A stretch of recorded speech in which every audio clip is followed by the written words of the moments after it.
Look, menu. First life experience. Most influential, most sexually active. This is ridiculous. Tell me that story, because I don't even remember the story. Of my asking you if I could direct? It must have been when we came back from the hiatus and you're getting ready to do The Adventures in Sin Trade 1 and 2. And I asked you if I could shadow TJ, or it was before the hiatus, but at some point. And so you said, sure, you know, and I went, and then during the filming, it was out at Muriwai Beach. You were there, Rob, and you finally said, well, Renee, I guess I'm going to have to give you an episode. And that was, and I went, oh, I guess because it was at the end of the shoot, and you sort of surrendered to the fact that I had really, really wanted to commit to doing something. It's a 4-day shoot, but I remember going over, so I think I had 4.5, and then a half of a Saturday, so it ended up being 5. But I remember the humility of, you know, going, oh no, I still didn't make the day, you know, and you had to give me a little more time. Yeah, that was like so, ouch. Easy.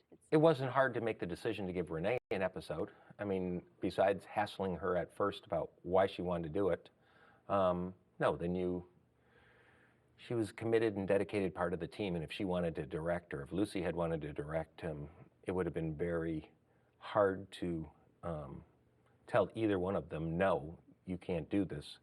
Not on Xena, but on another show, the star wanted to direct, and he did a great job, and the co-star wanted to direct, and it ultimately came on to Xena and directed many episodes and was a great director. Gee, what show would that be? Might have been Hercules.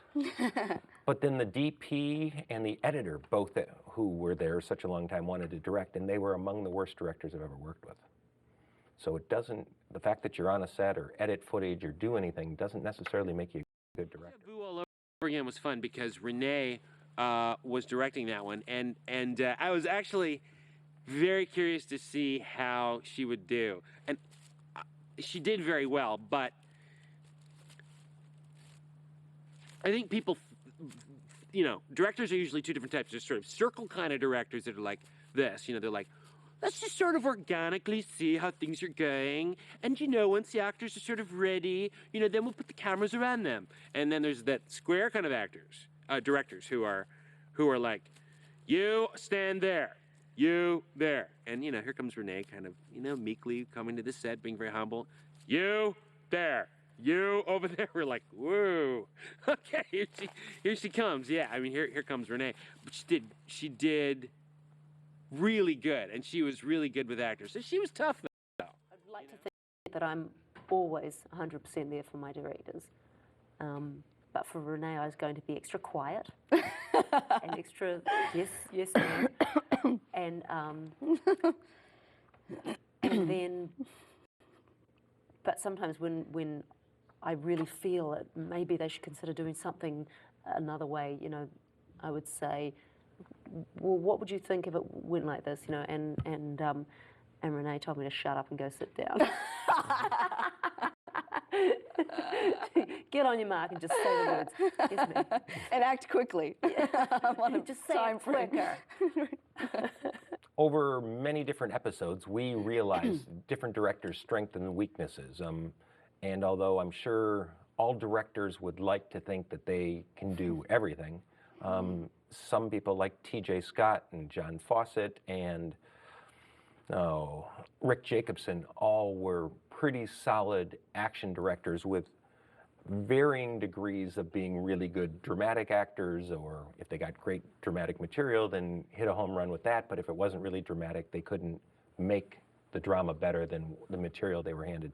And other directors were really good at comedy. Funnily enough, Michael Hurst was pretty good with comedy for the most. Deja Vu was also a fun episode because I had normal clothes on.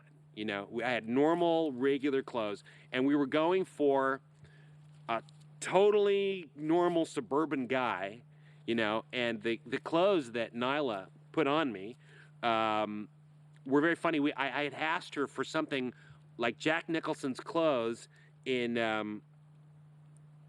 shoot, that's that movie. I can't remember the movie. Some movie Nicholson did where he had these horrible, loud Hawaiian shirts and white jackets. He was like a guy with a lot of money who didn't know how to dress. So that's what we were going for with that. And people saw that episode and they said, God, you know, you didn't, the costume was not that put together. And I went, I know, it was the idea, you know. So it was fun to do that. I think quietly, I think Ted used to go and sneak into your room at night and put on all your clothes and walk around. No, I don't know. Ted is actually quite. Ted's a chameleon, truly. I mean, he's a phenomenal actor who can really become anything he wants to be. Yeah. And he's good physically. he is good physically. Ted. So he took it all on himself, you know. So he's just acting like a dork when he's doing jokes. People don't realize he's not a dork. He's Not at all. He's a dilettante. Yeah, he He's dabbles in a lot of things. Yep. He's a very interesting, well-read, cultured man. I remember on Dangerous Prey actually conscientiously trying to direct actors within the acting realm. But on Deja Vu, I mean, you guys had an idea of what you wanted to do with the characters. So I just, you know, if it ain't broke, don't fix it. That was sort of my mentality. A well-oiled crew, that well-oiled machine, doesn't run on its own.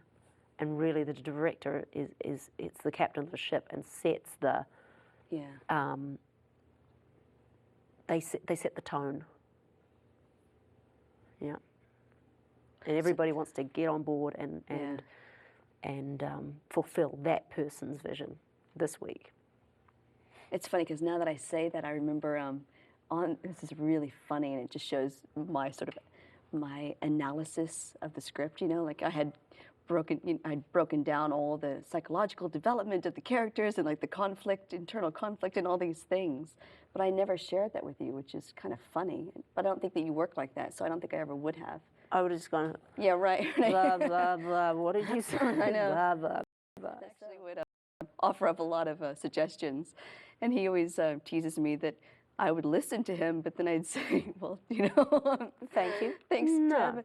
No, that's no, it was a huge learning curve for me, you know, and it was just, you know, I guess you got to break the ice somewhere, but it's that whole balance of trying to be a collaboration and yet still keeping your voice and getting basically what you want from the performance and guiding it, you know. So, and it was hard because I was Renee, and I'm part of the crew and part of the family, to sort of change roles and suddenly be the leader, you know. And that was definitely a huge shift. Probably easier for all of us to accept you in that role than for you to accept that you had to have authority over us. Right, yeah. Because we would just automatically go, okay. Yeah, but I don't know if, because like with Ted, I mean, it was a little different. You know, with you, I could tell you were definitely, you know, whatever you could do for me to make it easy, you know, and make it be completely accessible. And then Ted, it was just a little, not that it was just a little, maybe it was trying to have authority over Ted, you know. The shift was a little different there. And Robert Tabor, Robert Tabor. How can I steal this? Do you mind if I upstage everyone?